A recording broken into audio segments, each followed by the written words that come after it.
எல்லோருக்கும் வணக்கம். நான் கிராண்ட்மா பேசுகிறேன். அமைச்சர் பொன்முடியின் ஆபாச பேச்சு. இந்து சமயங்களை விலை மாதுவுடன் ஒப்பிட்டு ஆபாசமாக பேசிய அமைச்சர் பொன்முடி மீது ஏன் இன்னும் வழக்கு போடவில்லை? புகார் கொடுத்தும் அமைச்சர் பொன்முடி மீது ஏன் வழக்கு போடவில்லை? உடனே வழக்கு போடுமாறு தமிழக அரசுக்கு உயர்நீதிமன்றம் எச்சரிக்கை. அமைச்சர் பொன்முடி மீது வழக்கு பதிவு செய்யலைன்னா தமிழக அரசு மீது நீதிமன்றம் அவமதிப்பு நடவடிக்கை எடுக்க நேரிடும். உயர்நீதிமன்றம் திட்டவட்டமாக சொல்லியிருக்காங்க. ஒரு அமைச்சர் தவறு செய்திருக்காரு, அவர் மேலே புகார் கொடுக்கப்படுது. புகார் கொடுத்தும் அவர் மேலே எஃப்ஐஆர் போடாமல் இருக்காங்க. சட்டம் எல்லோருக்கும் பொதுவானது. யார் மேலே புகார் கொடுத்தாலும் அதில் உண்மை இருந்தால் எஃப்ஐஆர் பதிவு பண்ணித்தான் ஆகணும். அவர் பேசின வீடியோ பார்த்தாலே தெரிஞ்சிடும் அவர் மேலே தப்பு இருக்குன்னு. அப்புறம் ஏன் பொன்முடி மேலே வழக்கு போடலை? நீதிமன்றம் தலையிட்டு வழக்கு போட சொன்னா தான் வழக்கு போடுவாங்களா? பொன்முடியின் ஆபாச பேச்சால் தமிழ்நாட்டு மக்கள் கிட்ட இருந்து கடுமையான எதிர்ப்பு வருது. எதிர்ப்பு வந்த பிறகு சும்மா கண் துடைப்பிற்காக கட்சி பதவியிலிருந்து அவரை நீக்கினாங்களே தவிர அமைச்சர் பதவியிலிருந்து அவரை நீக்கலை.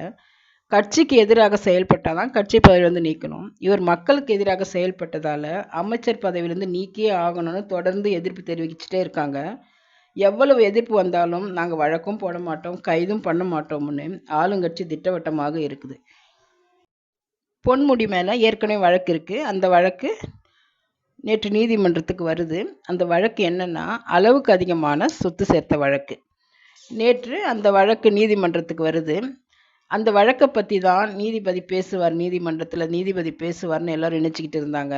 ஆனால் பொன்முடியோட ஆபாச பேச்சை வீடியோ போட்டு காட்டியிருக்கார் உயர்நீதிமன்ற நீதிபதி.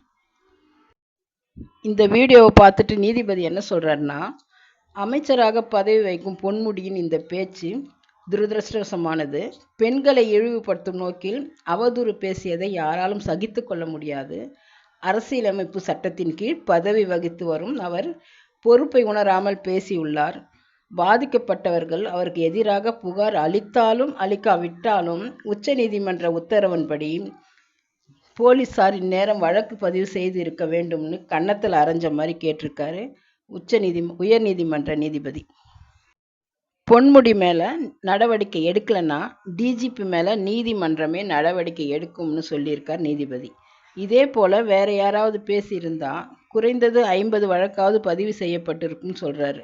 நாம் எல்லாம் என்ன நினைச்சோமோ, எதை சொல்லணும்னு நினச்சோமோ அதை அப்படியே சொல்லியிருக்கார் நீதிபதி. திமுக கட்சியில் கிருஷ்ணமூர்த்தி மாதிரி ஆளுங்கள்லாம் எவ்வளோ பேர் ஆபாசமாக பேசுகிறாங்க. இப்போது ஒரு பெண்ணும் ஆபாசமாக பேச ஆரம்பிச்சிருக்காங்க. இவங்க பேசுகிறதெல்லாம் நம்முடைய முதல்வர் அவர்களுக்கு தெரியுமா தெரியாதான் தெரியல. அந்த கட்சியில் இருக்கிற யாருமே இதை கண்டுக்கிறதாவும் இல்லை. அவங்கெல்லாம் சாதாரண ஆளுங்க பேசுகிறாங்க. பொன்முடி ஒரு அமைச்சராக இருக்கார். இதுக்கு முன்னாடி உயர்கல்வித்துறை அமைச்சராக இருந்திருக்காரு. கல்லூரியில் பேராசிரியராக இருந்திருக்காரு. இவருடைய பேச்சு இந்த மாதிரி தரங்கட்ட பேச்சாக இருக்கலாமா? இவர் படித்தவர் தானே. எப்படி இந்த மாதிரி எல்லாம் இவரால் பேச முடியுது? இந்த பொன்முடி அதிகமாக சொத்து சேர்த்த வழக்கில் சிறைக்கு போக வேண்டியவர். அந்த தண்டனையை தற்காலிகமாக நிறுத்தி வச்சிருக்காங்க. 96லிருந்து 2001 வரைக்கும் அதிகமாக சொத்து சேர்த்தாருன்னு வழக்கு போடப்பட்டது. இன்னும் அந்த வழக்கு முடிந்த பாடு இல்லை. தீர்ப்புகள் தாமதமாகிறதுனால தான் இவங்க தைரியமாக தவறு செய்கிறாங்க. ஆளுங்கட்சிக்கு ஒரு நியாயமும் அடுத்தவங்களுக்கு ஒரு நியாயம்னு இவங்களே ஒரு சட்டத்தை போட்டு வச்சுருக்காங்க. எத்தனை நாளைக்கு தான் நீதிமன்றம் இவங்களை கேள்வி கேட்டுட்டு இருப்பாங்க? வைணவத்தையும் சைவத்தையும் விலை மாதவையும் ஆபாசமாக பேசியிருக்கார் பொன்முடி. கண்டிப்பாக இந்த வழக்கில் அவருக்கு தண்டனை கிடைக்கும் நம்புவோம். பிடிச்சிருந்தா லைக் பண்ணுங்கள், ஷேர் பண்ணுங்கள், உங்கள் கருத்தை பதிவு பண்ணுங்கள். மறக்காமல் சப்ஸ்கிரைப் பண்ணுங்கள். நன்றி, வணக்கம்.